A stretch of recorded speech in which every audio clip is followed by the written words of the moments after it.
This low-cost, high-dollar build is sure to pay for all of those Christmas gifts you haven't even started shopping for. I gotta go, I got orders to fill. Just in case the algorithm's not doing its job properly, I'm dropping 2 videos this weekend. This guy with all its crazy funky angles, and this guy. Well, how do we get it to look like that? I'm tired of content creators hiding their plans and angles and all these fun facts that they know just so they can make a quick buck off of you. Free plans at the website, who'sthevoss.com, for anything that we build. I've whipped up a cut list for both cedar picket and the 1x6x8. So I know some people have problems finding that sweet smelling cedar picket, especially because right now it's winter time. And if you don't buy them at the start of the season before the ground thaws out, people buy these to build fences. It's ridiculous. First, I'm gonna take my 2x4 and cut it down to 65 inches. This shouldn't be a problem for my 1x6x8 brethren, but for our picket people, I'm gonna be cutting them from this flat end, not where the dog ears are. With our first picket, I'm making my first cut at 36 inches and my second cut at 32 inches. Our second picket, we're cutting at 27 inches, 21 inches, and 16 inches. In our third picket, we are cutting at 10 inches and then 6 inches. If you're planning to paint this project, now would be a good time to slap some paint on these background boards. I've included a few Christmas themed options in my plans. However, I've only sold 4 painted trees. Quick interruption. YouTube has recently dropped a new feature called Hype. It's a way that you can tell YouTube that I'm making banger content, and it helps my videos reach the masses. If you swipe left over the comment section, you're able to hype any of my content within the first 7 days of the original publication. And it would mean a lot to me if you extended that gesture of kindness. Back to the show. And whether you painted your boards, you left them plain Jane, whatever you did with them, you're gonna find the center of each of them. 6 inches 3, 10 inches 5, blah, blah, blah, some math. I also took my speed square and I marked it at 1 3/4 of an inch because that is half of my 2x4. So when I smack that in there, that finds the half real quick and easy. I'm using Titebond 3. It is a waterproof exterior glue. Titebond 2 is exterior, not 100% waterproof. They more than likely will be putting this on their front porch and it's gonna be outside. This is my spacer board. It's 2 3/4 of an inch wide. It's been with me since the beginning. Don't know. So I'm going to take my first board and I'm gonna take this spacer board. I'm gonna put them up here at the top. I'm just gonna line them up so that there's no 2x4 right here. I'm gonna put this on the top and I'm gonna line up that center line with my 1 3/4 of an inch. And I'm gonna put some glue. And then I'm gonna redo all of those measurement steps again. I'm using a 1 inch 18 gauge brad nail. I don't think we've ever used a different size brad nail. A few nails. If you'd like to guess how many nails this build is going to take, had a great response last time. Thanks, folks. And we're gonna take our 2 3/4 of an inch board, smack them in there like that. Take our next smallest piece, line that center line up with my 1 3/4 of an inch line, put a little glue. I'm gonna take this spacer out because it's also crooked. It's not a perfectly straight board. And then I'm going to push it up against my speed square. So not only am I finding the center of my board, I'm also making it perpendicular to this other board. Couple nails. And I'm gonna repeat this process until I run out of boards, just to kind of fill in this little gap of space. I know last year all of my Christmas videos had a little singing, a little tune to it. Most of my older videos have that going on. But ever since then, as YouTube does double takes and checks up on my stuff, they're finding out that I've done that and that I don't own any of the rights to those songs. So I don't like sharing my ad revenue with Rihanna that much. Now I see what you're talking about. The tree's supposed to be kind of a point and right now it's pretty blocky. Maybe it'll work itself out. To get the most bang for our board 3, I'm cutting a piece at 35 inches and another at 16. I just feel like it's a lot of cutting shots.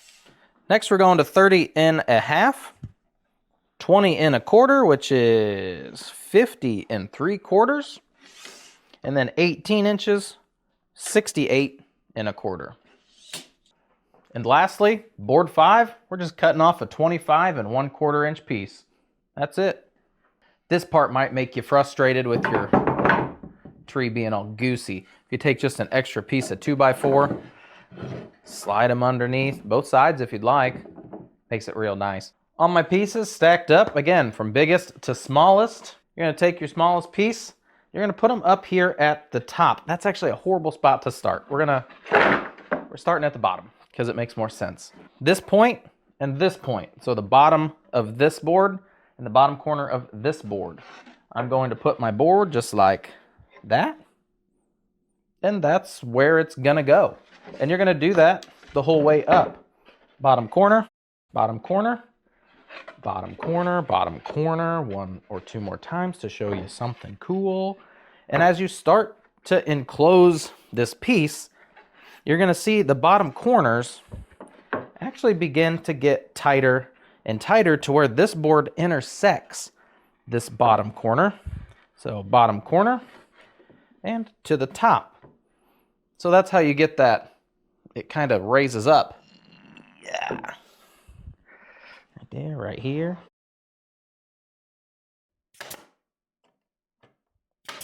Kind of looking at like my board's right here. So I got plenty of nailing space. I would just avoid putting nails because we are going to cut this part off. So you don't need to put a nail in this corner. You don't need to put a nail in this corner. So just know you're kind of in the no man's zone. It's going to cut that section off.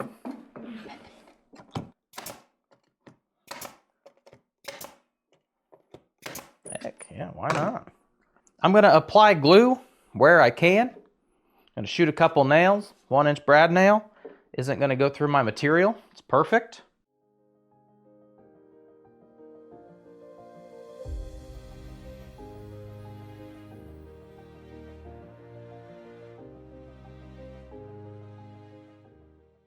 She ain't plugged in. Calm down. I just get a straight edge. This is the board that I use when I'm using my saw, and I want to turn it into a track saw. 1.5 inches is on the right side of my blade. 5 inches is on the left side. So if I want to make a comfortable cut, because I'm right-handed, it's going to be 1.5 inches. And that's why I've set up this to be 1.5 inches that away. So my blade is going to hit this little corner. At the top, it being a 6-inch board for our bottom, I know 3 inches is my center, so I need to go 1.5 inches past that. So that's why this guy is at 4.5 inches. And that ensures every one of these, if it touches 1.5 inches, my blade's gonna touch it. And then this guy, your loosey-goosey board, you use so that it didn't wibble wobble.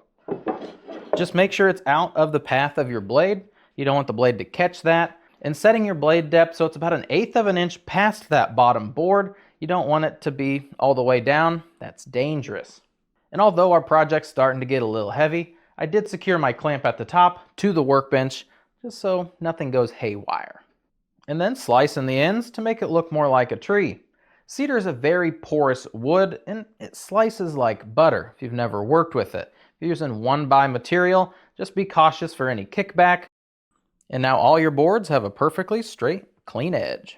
At the point, you might have a little bit of that 2x4 sticking out, and that's one of the reasons we set the top to be a little bit farther so we had less to deal with. All you need to do is just cut it off, pull saw, jigsaw, reciprocating saw, really just anything except for the table saw, I would say.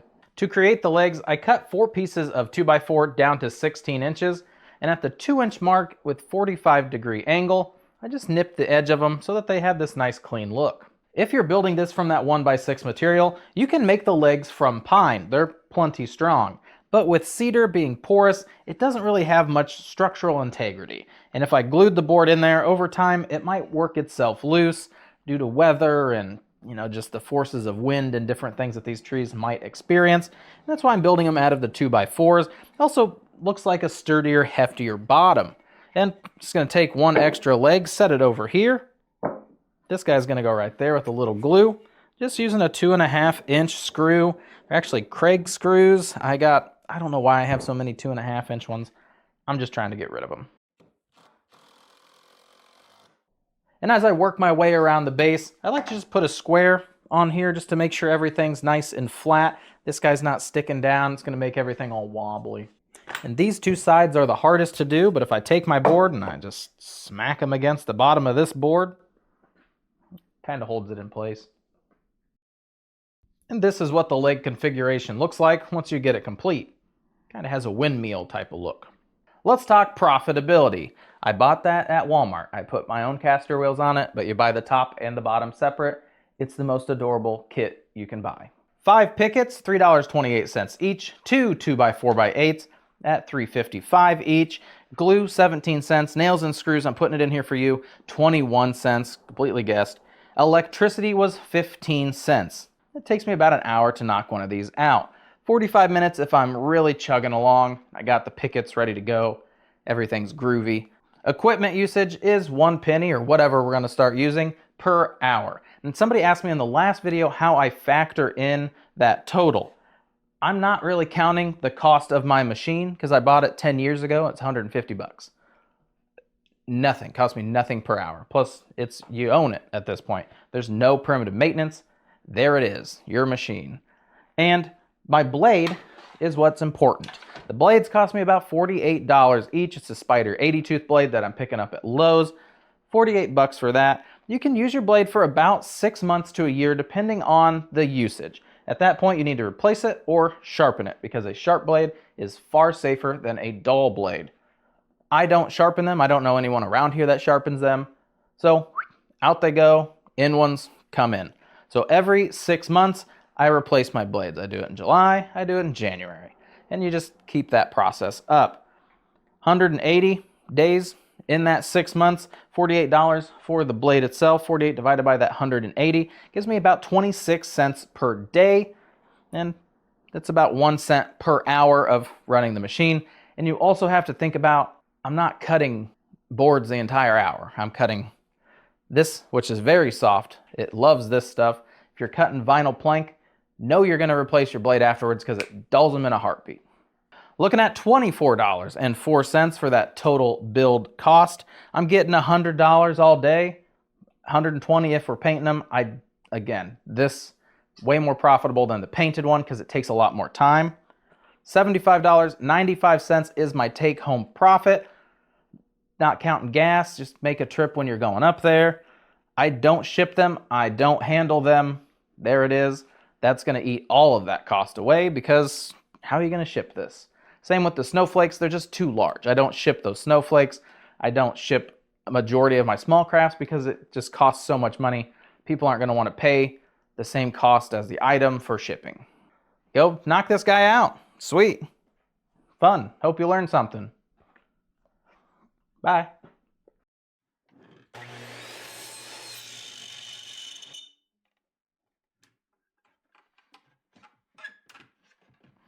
Well, this is new.